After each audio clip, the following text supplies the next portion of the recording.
This morning, like we gave you a little hint in the beginning, it is going to be a bit of a culinary indulgence that we've planned for all of you. It's 8 a.m. and the question really in everybody's mind is, have you had your breakfast just yet? Breakfast, the meal we all know as kids, is the most important one of the day. Well, Toya and I get to be here and do our favorite job. So our breakfast happens a little later, but we thought to start with, we'll give you a glimpse of what our favorite breakfast actually looks like. It's nicely sitting there on the table for us to sort of go in a little later maybe. But there are two dishes. One is my favorite, which is idli with gunpowder and ghee.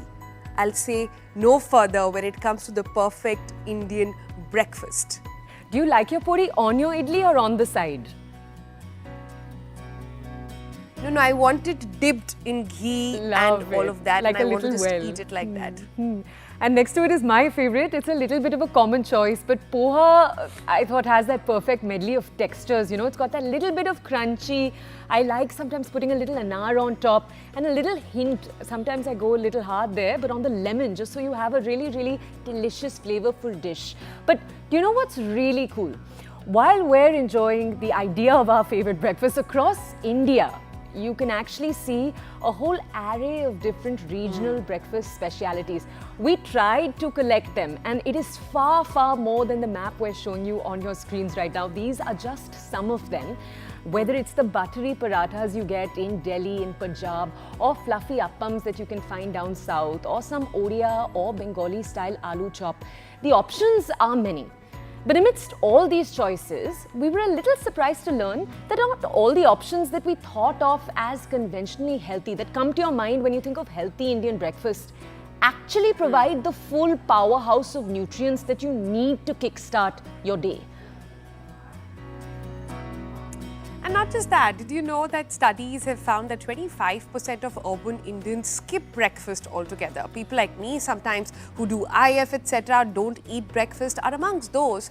And those who actually end up eat breakfast are a whopping 72%. Some of them actually settle in for options lacking essential nutrients. So those who are eating are lesser, and those who are actually eating their food are not getting the perfect nutrient mix. And it seems like that millennials are doing it too. One report found out that 40% of urban Indian millennials are skipping nashta altogether. So we thought it's time to bring to our TBC the breakfast starter kit. What should it really be like? Everything you need to know about how to eat the day's first meal. So let's start over with our first course, our first guest over there. So to get all the basics, we thought we'd bring you first nutritionist Dr. Shikha Sharma. Let's just bring you the guiding rules you need. So Dr. Shikha, thank you for joining us this morning on TBC. Can you just tell our audiences, obviously recommendations will differ from person to person. That's what you do. Someone comes to you and you give them a specified recommendation. But doctor, what are the thumb rules, the golden rules of sorts, when you just think of a balanced plate? What should it look like? See, I would say 50% should be fruits and vegetables, and that is definitely the reason I'm saying is because our entire society, whether it's students or office workers or even women at home, have become extremely sedentary. So we can't have foods which will only add to the load on the liver. So 50% has to be fruits and vegetables which are rich in antioxidants and vitamins and minerals. Then about 20 odd percent could be carbohydrates, about 10% or about which could be protein, amino acids, which makes it 30. And then you have fiber, which is about approximately 5%, and a little bit of 8% could be oils. So overall, what you get is that your distribution of proteins, fats and carbohydrates is 20% carbs and about 15% protein, and then you have your oils and you have other things. Yeah. So, Dr. Shikha, also tell us, these days so much is made about the glycemic index. Of course, diabetes is a conversation in every household as well. What kind of breakfast do you think does not lead to that glycemic sort of spike that everybody is so conscious about? See, diabetics, the answer is pushing off breakfast is unscientific. If you are a diabetic and you're not eating breakfast, I mean, as a medical doctor, I can say that's extremely unscientific, because your body, and especially diabetics who are using insulin at dinner time, or they're having their metformins at dinner time, they would be getting low glycemic in the morning. So they need that breakfast. Of course, I would not say have a white bread toast or have a toast at all. You should have high fiber breakfast, and you should use, if you're using oil in your meals, then make sure that your oils are organic and they are unrefined, because the fundamental reason why diabetics get worse with time is because there's a lot of inflammation in the body.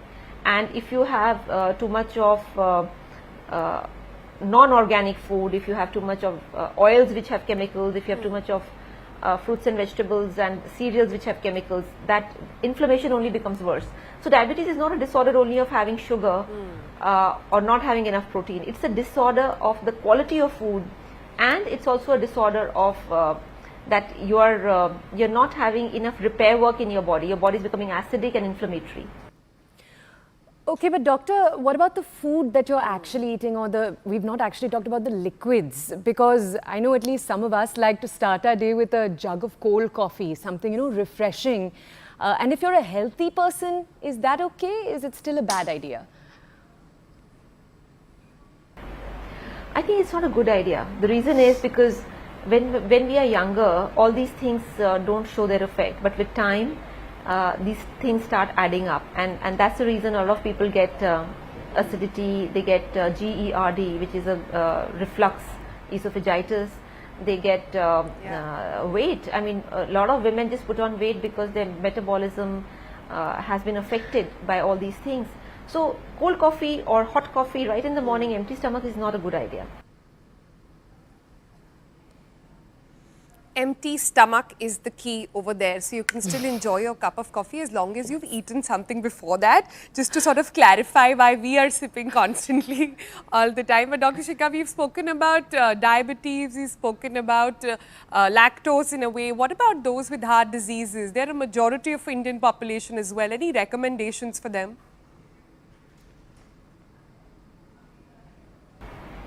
A heart healthy breakfast, like I would say, has to begin with something which is alkaline and which reduces the inflammation in the body. So no fried food and no junk food and no tea, coffee in the morning with toast, not all of that. A heart friendly breakfast, I would say, have a vegetable juice, which could be simple, is ABC, apple, beetroot, carrot juice.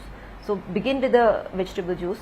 Then after that you can have anything which is whole grain. It could be it could be like poha, which has peanuts in it, or it could be, if you are say if you're a South Indian, it could be even a brown rice idli, and you could have a tomato chutney. So your breakfast, and of course make sure that don't have milk along with your food, because milk should be consumed alone without combining it with fruits or vegetables, because then the nutritional value of milk decreases. Second thing, which also important for all heart patients or people who have a heart problem, is make sure that your blood doesn't become thick, and the blood becomes thick when there is not enough hydration. So drink enough water, have enough salad in your diet, so that your body is well hydrated and it has all those minerals which allows the blood to not become too thick.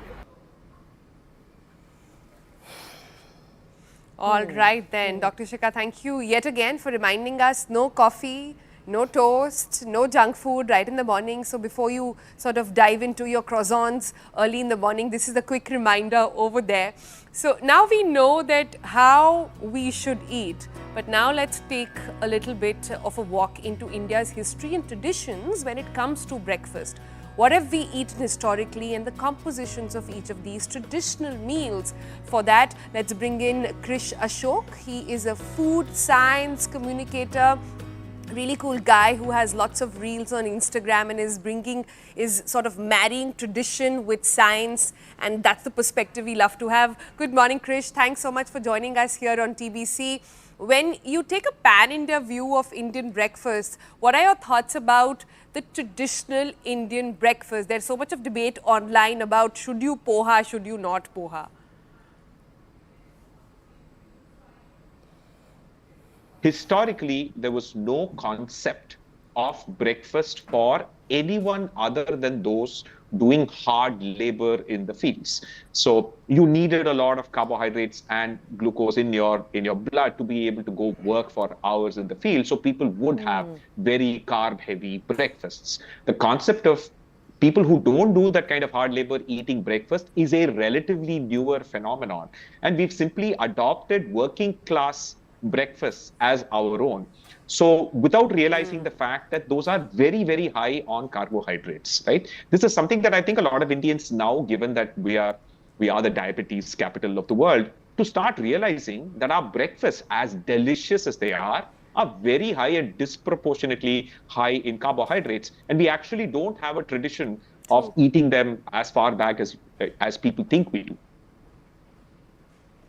Oh, that's super interesting. Okay, so we aren't historically breakfast eating largely as a people. But tell us the breakfast meals that we think of, like idli, sabudana, poha, upma, we were just talking about them. Which are the good ones that we can eat in the morning, should eat in the morning rather?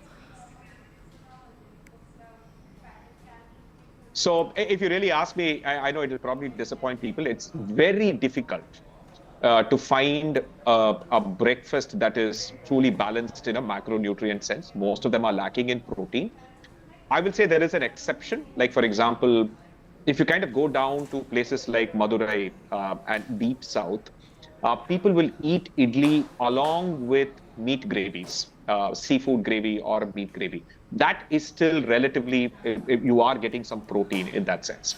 The second thing I will say here is that the typical restaurant idli that you eat is significantly rice. Is almost a 4 to 5:1 ratio of rice and urad dal. We go into idli thinking, oh, it's fermented, it's great. Yes, the fermentation is great, but it's still mostly rice. It is possible for people to make more urad dal heavy idlis at home. And in fact, a Kanchipuram idli is actually a 1:1 urad dal to rice ratio, significantly more protein.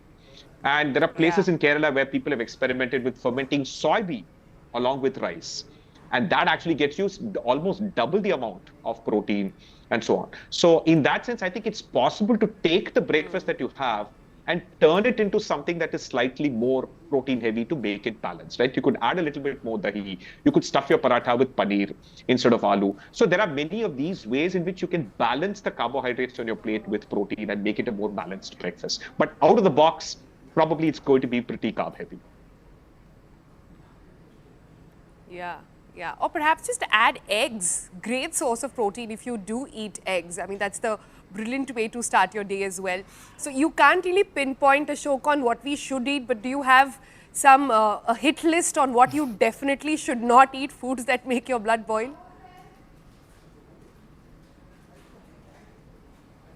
I'm not in the business of judging what people eat. I think food is something that emotionally moves us. So I think ultra-processed, ultra-refined carbohydrates, particularly like sabudana, particularly like rava, right?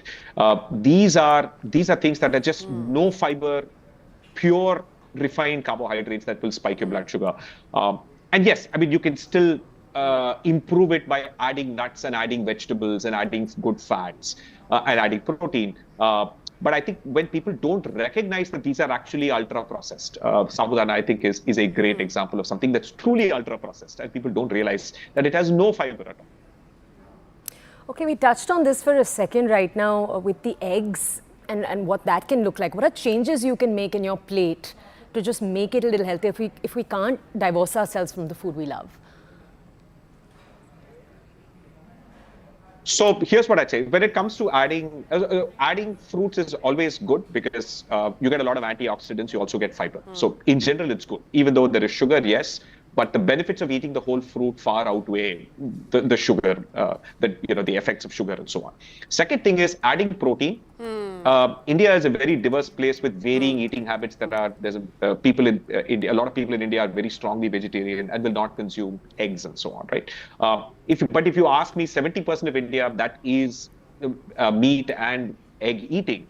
The easiest way to add protein is to add eggs, right? 2 eggs.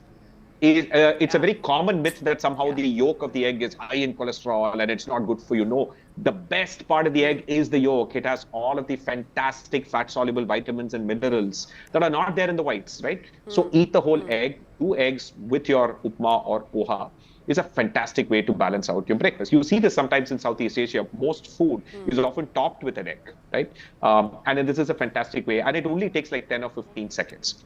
If you do not eat egg, there are other ways, like for example, a cup of dahi is at least 4-5 grams of protein, and that's actually again fantastically high quality protein, right? If you want a little bit more protein, you could actually add soya nuggets and so on to your to actually your upma, your poha, and others. Instead of, in addition to vegetables, you could add soya nuggets, right? That could also significantly increase the amount of protein. You could add tofu to it as well. All right. So, what about getting breakfast in a box, Krish? I think the idea and the biggest challenge with breakfast is it's the busiest time of the day. People are rushing, things are happening, and you don't have time to really sit down and look at your plate and fill it with the right ingredients. So, a lot of people go into upma in a box or a poha in a box. How is that as a go-to? The technology for it largely kind of evolved during the 90s and when we had the Kargil war, when the Indian Army funded research that allowed soldiers in Siachen and etc. to actually eat really delicious food as opposed to the stuff that they could not really cook in Siachen and so on. And that's how this technology has gotten better and better. Now, obviously, the way this is done is that the actual dish is cooked and then it is packed in a way that it is sterilized, so there's pasteurized, so there is actually no microbes that can cause subsequent degradation of, there is no air, so there is no oxidation. But since natural degradation still will happen because of the tiny amount of oxygen and things that could exist, you are going to add certain preservatives. Now, most of people's concerns are those preservatives, right? The only question, again, as always, is how much are you ingesting? In a typical processed good, the amount of preservative in terms of milligrams that's added is very, very small, right? So as long as your daily intake of those preservatives is under what is considered the safe range for that particular preservative, I think we're fine. Which means that if you're someone who eats something out of a packet, like all day, 2-3 times a day, then you're likely going over the daily allowance for that particular preservative or antioxidant that is actually being added and so on, right? So really, it's very simple. Pay more attention to the fact that you are eating an upma, which is, again, a lot of carbohydrates with very little fiber. Not the fact that whether it's ready to eat or whether it's homemade. Okay, this has almost been like a history lesson because you walked us through how India didn't eat breakfast earlier. You've also told us about the Kargil war. We've touched on all kinds of points we weren't expecting. Can we just ask you to leave our audiences with breakfast hacks of a sort? We were talking about how breakfast is your quickest meal, right? It's the thing you have to do in a hurry. What are ways we can make it simpler and easier? Yeah, yes. I think people undervalue convenience when it comes to eating healthy. If you are able to use the microwave and fridge smartly, you can actually eat significantly healthy because you will more often than not eat food that is cooked at home, right? People forget that what you eat from a restaurant, order from a restaurant, is 3 times more calories because of the amount of fat that is added to make it more delicious, has more salt as well, right? So leftovers and fresh food are really, really good for you. But you can also be smart about it. You can boil eggs ahead of time. You can cook a lot of dal and sprouts and those kinds of things and put them in like airtight containers in the fridge and use them during the week. You can also make base part of gravies and freeze them so that you can make the sabji very easily. You can absolutely use frozen vegetables, just drop it into your fresh made upma. That significantly improves the nutritional quality of that upma, and frozen vegetables are as fresh, if not fresher, than most fresh vegetables, at least in urban India. Unless you go pluck the vegetables, this is actually a better choice. So embrace the fridge and remember that microwaving food results in the least amount of micronutrient loss amongst all other forms of reheating. So therefore, use the microwave and the fridge and you'll really eat healthy. Okay. This is so much of information that's so helpful. Thank you so much for joining us this morning, Krish, taking out the time and for hopefully giving our TBC family a healthy start to the rest of the day. Well, that microwave thing is definitely going to be a conversation starter in homes. But here on TVC, we're not just giving you gyan, we'll give you actionable ideas. Krish did touch upon it and talked about how the Kanchipuram idli is actually a great balanced breakfast idea. So we spoke with Chef Ruchi, and this is how you can try it at home. Take a look.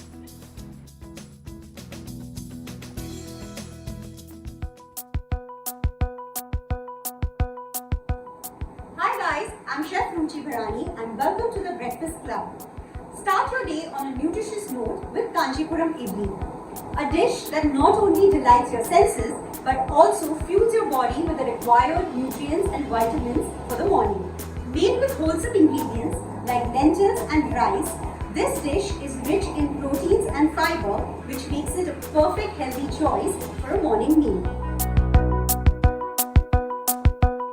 Let's embark on this culinary journey to South India. Let's see the ingredients to make the batter. Take 150 grams of white lentils or urad dal, soak it for 8 hours, drain the water and grind it into a smooth paste. Next, take 250 grams of idli rava, rinse 3 times, mix with the urad dal paste and ferment for 8 hours. After fermenting, this is how the batter looks and this is the perfect consistency for it. Heat a tablespoon of ghee. Ghee is hot now. Add in 2 tablespoons of urad dal, 1 tablespoon of mustard seeds. Let the urad dal turn brown. Once the urad dal starts to turn brown, add in 2 tablespoons of cashew nuts. Saute the cashew nuts till they change color. Tear in a few curry leaves. Add in a teaspoon of turmeric powder. Mix and remove from fire.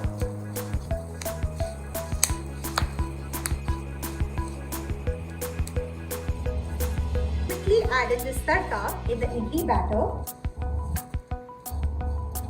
Salt to taste and mix. And this beautiful yellow batter is ready.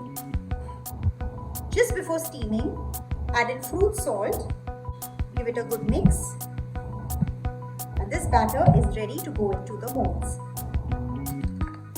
Line the molds with banana leaf, pour the batter,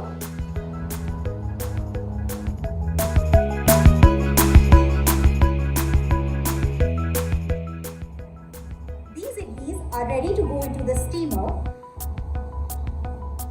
The water has been boiling in the steamer. Place your mold, cover and let this cook for 12 minutes. South India is known for its unique meals like Kanchipuram saris, and once you are in South India, you cannot miss the food. 12 minutes are up. Let's open the steamer. And these beautiful Kanchipuram idlis are ready. Fluffy and soft Kanchipuram idlis. Serve it with some chutney, some podi powder, and some ghee.